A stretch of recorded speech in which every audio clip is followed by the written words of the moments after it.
Assalamualaikum warahmatullahi wabarakatuh. Perkenalkan, nama saya Abdul Malik Detullah dari Universitas Syarif Madani dengan prodi Ilmu Komputer.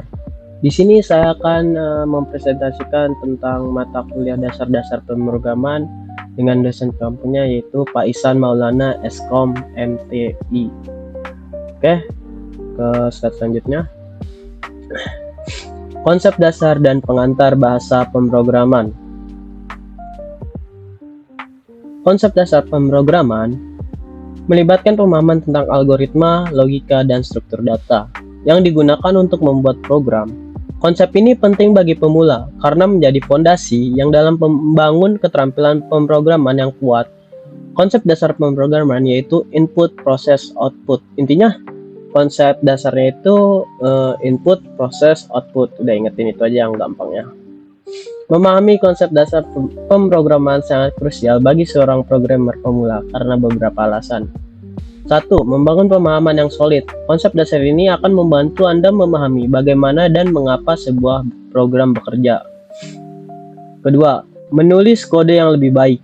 Konsep dasar akan membantu Anda menulis kode yang lebih efisien, terstruktur, dan mudah dibaca oleh programmer lain. Bahkan belajar bahasa pemrograman baru, setiap bahasa pemrograman memiliki sintaks yang berbeda, tetapi konsep dasarnya seringkali sama. Yang ketiga, memecahkan masalah dengan lebih efektif. Pemrograman pada dasarnya adalah tentang pemecahan masalah. Next. Oke, di sini karena saya menggunakan bahasa pemrogramannya PHP, jadi saya akan menjelaskan tentang PHP. PHP atau Hypertext Preprocessor adalah bahasa pemrograman open source yang umumnya digunakan untuk membangun aplikasi web dinamis dan interaktif. PHP ini dapat dijalankan pada server web dan dapat dikombinasikan dengan HTML, CSS, dan JavaScript untuk membuat halaman web yang dinamis.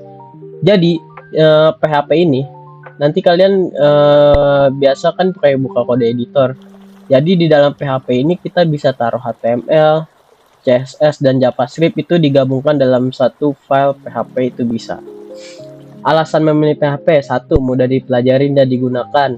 Kedua, banyak dukungan komunitas dan dokumentasi. Yang ketiga, terintegrasi dengan baik dengan database seperti MySQL. Ya udah, tuh next. Struktur dan instruksi dasar. Struktur dasar dalam pemrograman PHP merujuk pada tata letak umum sebuah program PHP, termasuk bagian-bagian yang harus ada dan cara penulisannya. Sintaks adalah aturan penulisan kode yang harus diikuti agar komputer dapat memahami dan dapat menjalankan instruksi yang kita berikan. Ini adalah contoh struktur dan instruksi dasar dari PHP. Ini ketika kalian menulis Hello World. Ini dipakai PHP Echo untuk menampilkan Hello World di layar. Oke, lanjut. Logika pemrograman. Logika pemrograman melibatkan proses pengambilan keputusan dan pemecahan masalah dalam kode. 1. Membangun algoritma yang efektif. Logika membantu kita merancang langkah-langkah yang tepat untuk menyelesaikan masalah. 2. Menulis kode yang benar.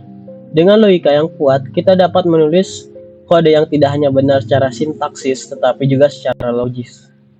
3. Memecahkan masalah yang kompleks. Masalah pemrograman seringkali kompleks. 4. Beradaptasi dengan bahasa pemrograman baru. Meskipun sintaks setiap bahasa pemrograman berbeda, konsep logika di baliknya seringkali sama. Meningkatkan keterampilan pemecahan masalah. Pemrograman melatih kita untuk berpikir secara logis dan sistematis. Keterampilan yang berguna dalam berbagai bidang kehidupan. Ini contoh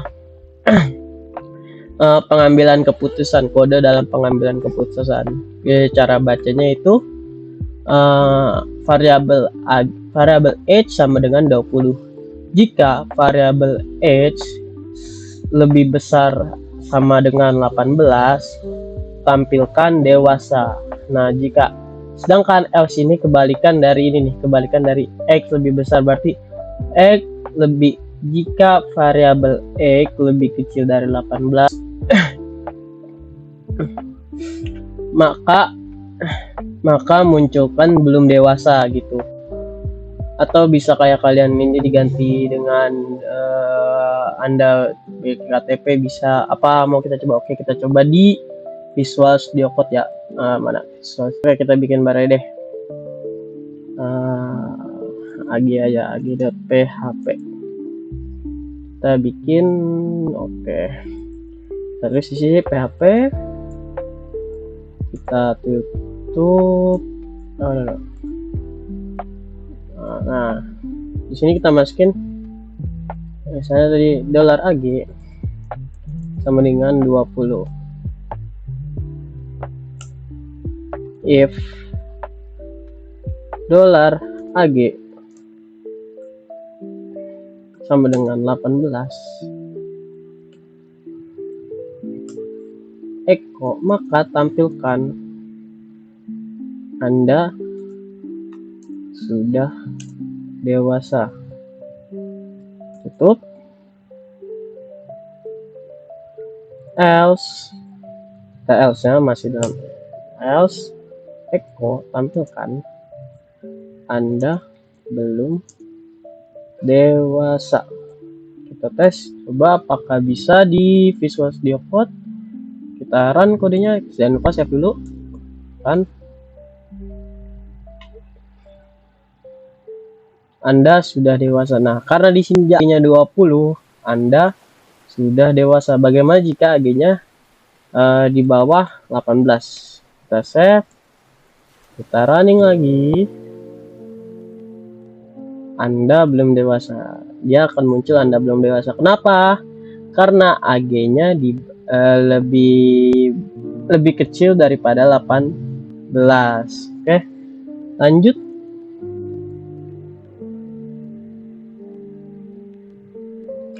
Form dan input pengguna. Untuk mengumpulkan data dari pengguna, kita dapat menggunakan HTML yang diproses dengan yang tadi sudah saya jelaskan bahwa PHP bisa juga menulis kode HTML, CSS, JavaScript, dan mungkin ada yang lainnya juga.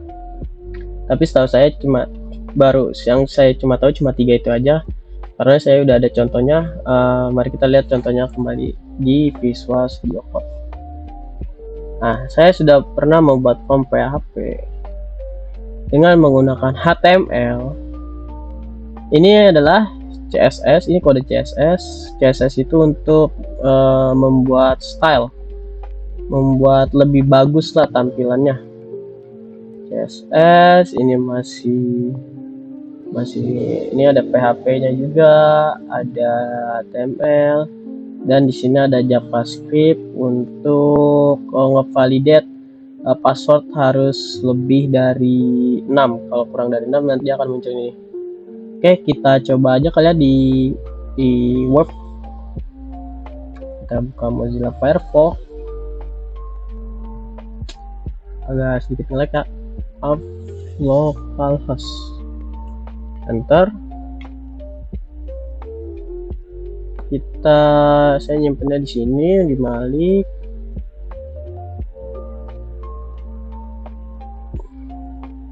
Sabar. Nah, kita yang form.php. Nah, ini adalah form. Kalian bisa bikin form pendaftaran, form lainnya, atau apapun itu. Kalian isi aja Malik. Contoh nama saya kan Malik. Nama Abdul Malik. Udah, ini harus pakai email. Passwordnya nih.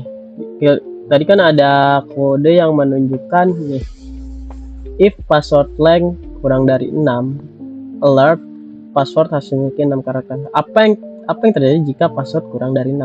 1 2 3 4 5. Nilainya kita isi 90. Jadi, nah, ini ada password harus memiliki minimal 6 karakter. Oke. Bagaimana jika 6? Submit. Nah, langsung ke sini nih. Dia langsung ke sini. Kenapa bisa langsung ke sini? Karena di nih. Nah, form actionnya itu submit PHP. Dia langsung ke submit PHP yang ini. Ini ada kodenya juga. Ini ada PHP. Ini adalah kode PHP. Kode PHP ini adalah CSS. CSS, dan ini ada HTML. Nah, tuh ya. Oke, seperti yang tadi jelasin bahwa PHP bisa juga menulis CSS, HTML, dan JavaScript. Oke, lanjut ke slide selanjutnya. Nah, struktur control if, else, dan switch. Struktur kontrol adalah bagian penting dalam pemrograman yang memungkinkan kita untuk mengontrol alur eksekusi program.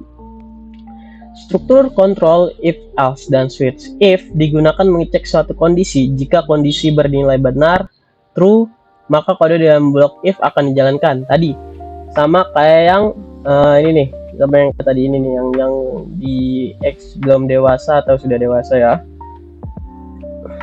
Else digunakan bersama if untuk menjalankan joko jika di kondisi dalam if bernilai salah, false. Jadi kalau misalnya dia nya lebih, kan seharusnya ini kan benar nih, kan benar. Apakah 20 lebih besar sama dengan 18? Benar. Jika benar, munculkan dewasa. Jika tidak, munculkan belum dewasa, karena tadi saya kan udah coba tadi 17, maka munculnya belum dewasa. Switch digunakan untuk mengecek nilai suatu variabel terhadap beberapa kemungkinan. Nah, ini sering digunakan sebagai alternatif dari banyak kondisi if else. Ya, oke. Nah, ini adalah contoh menggunakan input pengguna. Oke, kita langsung aja ke Visual Studio Code untuk melihat bagaimana input pengguna itu ada di bukan. Nah, ini dia. Ini input pengguna yang agak ini aja nih, mengemudi gampang. Oke, ini label umur sama dengan readline. Masukkan umur Anda. Jadi readline ini adalah fungsinya untuk kita biar input lah. Kalau misalnya kan tadi kan biasanya kita tadi langsung 17. Jadi kita nggak bisa input di terminalnya. Oke, kita langsung aja kali ya biar gampang. Nah, muncul kan? Nah, sekarang kita masukin umur. Misal umurnya berapa? Umurnya 19. Nah, Anda berhak mendapatkan KTP. Kenapa? Karena oke, yang ini aja dulu. Jika umur is numeric, maka umur. Nah, jadi di sini saya menambahkan kode is numeric yang maksudnya adalah umur itu harus berisi number atau numeric. Jika sudah, maka menjalankan yang ini nih, yang if. If umur, variabel umur lebih besar sama dengan 18, Anda berhak mendapatkan KTP. Sebenarnya sama aja kayak yang tadi if else itu yang egg tadi, yang $AG $H 20 sama aja. Cuman ini bedanya dia bisa nginput di sini nih, bisa nginput di terminalnya. Kalian bisa coba sendiri, kita coba lagi. Yang kan masukkan umur Anda. Jika coba kalau kita masukkan katanya apa? Indonesia. Anda tidak memasukkan angka, dia langsung ke sini karena ya karena dia bukan angka, karena kita harus memasukkan angka, karena saya memasukkan ini is numeric. Oke, coba kita sekali lagi yang di bawah 18. Apakah Anda belum berhak mendapatkan KTP? Jadi input pengguna ini contohnya ya seperti ini, kayak kita bisa nginput sendiri tanpa kita menulis di sini nih. Biasanya kan kita tulis di sini nih, kayak tadi ini nih, kayak gini. Sekarang kita inputnya di sini. Oke, lanjut ke slide selanjutnya. Perulangan dan pengolahan data. Perulangan adalah salah satu struktur kontrol dalam pemrograman yang memungkinkan sebuah blok kode dieksekusi berulang kali. Biasanya berdasarkan suatu kondisi tertentu. Ada berbagai jenis perulangan dalam pemrograman, tergantung pada bahasa yang digunakan, tetapi konsep dasarnya tetap sama. Beberapa jenis perulangan yang umum adalah for loop, digunakan untuk menjalankan blok kode dengan jumlah iterasi tertentu. While loop, digunakan saat blok kode perlu diulang selama kondisi tertentu terpenuhi. Do while loop mirip dengan while, tetapi menjamin blok kode dieksekusi setidaknya sekali. Perulangan sangat berguna untuk memproses data yang bersifat berulang atau berbentuk kumpulan seperti array, file data, atau database. Beberapa manfaatnya meliputi: 1. Efisiensi kode. Memungkinkan penulis kode yang lebih singkat dan rapi, menghindari duplikasi. Contoh, mencetak angka 1 hingga 100 dengan satu blok kode. 2. Manipulasi data dalam kumpulan. Digunakan untuk memproses elemen dalam array atau koleksi data, seperti menghitung rata-rata atau mencari nilai maksimum. 3. Automasi tugas berulang. Digunakan untuk tugas seperti membaca file baris demi baris atau memproses data dari input pengguna secara otomatis. 4. Interaksi dinamis. Digunakan dalam pengembangan antarmuka pengguna untuk menangani elemen-elemen yang dinamis seperti pengulangan pembuatan tabel data berdasarkan input. Nah, di kanan ini ada contoh gambar perulangan sederhana dari kita biasa kan nulis echo 1, 2, 3, 4, 5, 6, 7, 1, 10. Ini jadi kita nggak perlu nulis lagi nih. Kita nggak perlu nulis panjang-panjang gitu. Tinggal pakai for $i sama dengan 1 titik koma $i di lebih kecil sama dengan 0, ulangi seterusnya sampai 10 gitu. Kemudian biasa itu echo munculkan $i titik. Ini tuh fungsinya biar masing-masing angkanya nggak dempet. Oke, kita coba aja kali ya ke Visual Studio Code. Saya udah buat di switch tes, di tes PHP. Nah, ini kita udah buat, kita jalankan langsung. Jadi, nah, dia langsung muncul kayak gini tanpa perlu kita echo. Nah, ini fungsinya nih. Ini fungsinya untuk spasi masing-masing angka ini nih. Jadi dari sini ke sini, nah ya, ini nih munculnya nih.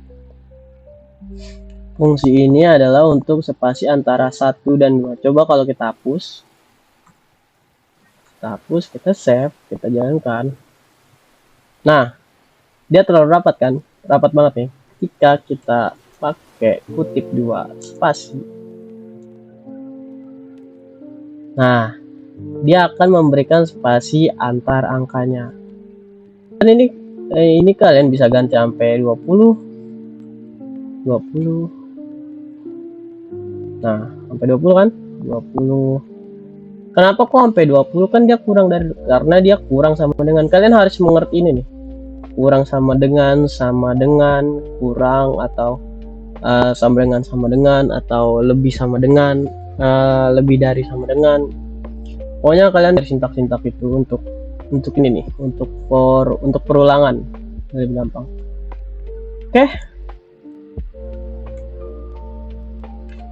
Oke, terima kasih. Mungkin itu saja dari saya. Kurang lebihnya mohon maaf. Wabillahi taufiq wal hidayah. Wassalamualaikum warahmatullahi wabarakatuh.